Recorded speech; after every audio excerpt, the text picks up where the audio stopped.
Hi guys, we are going to talk in this video about how to cross-cancel when you're multiplying fractions. And as you can see, I've written out a few steps to help us. So I'm going to go through these as we do the example 6/10 times 84/36. I'm going to do it down here a little ways so we have a little room to work.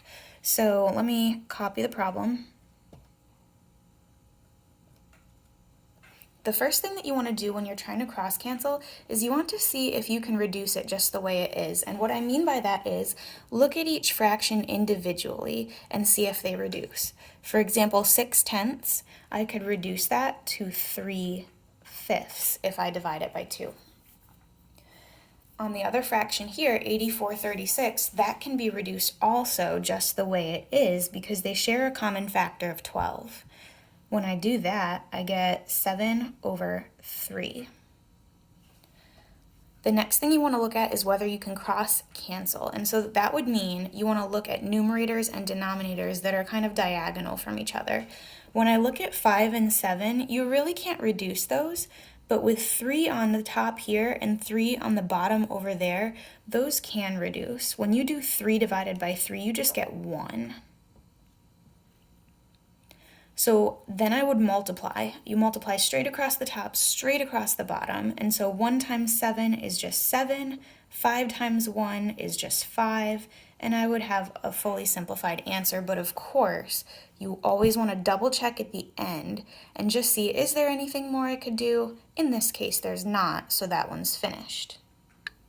The reason that cross-canceling is okay to do is because of this. So pretend that I haven't cross-canceled them yet. If I were to multiply straight across the top and bottom, I would have 3 times 7 over 5 times 3. And as you can see, I then have a 3 and a 3 in the numerator and denominator, which you would end up dividing. That's why it's okay to do this.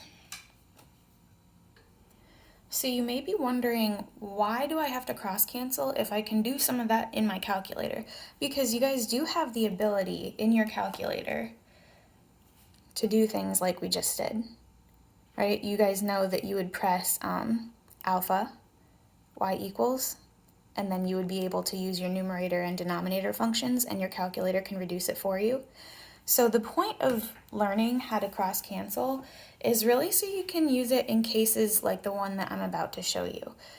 When you have variables, it's not something you can really plug into your calculator and use your fraction button with. So let's try this together. If you would like to try this on your own, then you can go ahead and pause the video.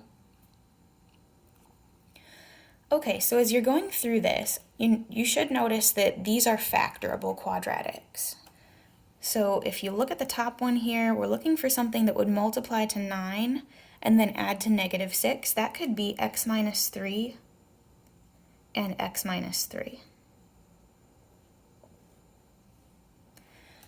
On the bottom here, I notice I could take a GCF of 2 out of this thing, so 2, and I would be left with x minus 3. All right, nothing to factor up here. But on the bottom, two things that would multiply to -24 but add to +5, that could be x plus 8 and x minus 3. So with cross-canceling, you can simplify something like this very quickly. You would still want to follow the same steps and try and reduce, like just in this single fractions first. So can you reduce as is? As I look at this one here, I notice I could cross out one of the binomials that has x minus 3 in it. For this one, nothing that I can really simplify. So I would start looking at whether or not I can cross-cancel. So on the top of this fraction, in the numerator, I have x minus 3, and in the denominator down here, I have x minus 3. I should be able to cancel those since one is on top and the other's on bottom. I'm also noticing I have a 2 in the numerator and a 2 in the denominator. We can cross those off. And then anything that's left, I would just multiply through. So in the top, let's see here, I really only have x. Let me move this up a little bit. Okay, and then in the bottom, I can see I only have the x plus 8. There's no more reducing that we can possibly do with this, so this is your final answer.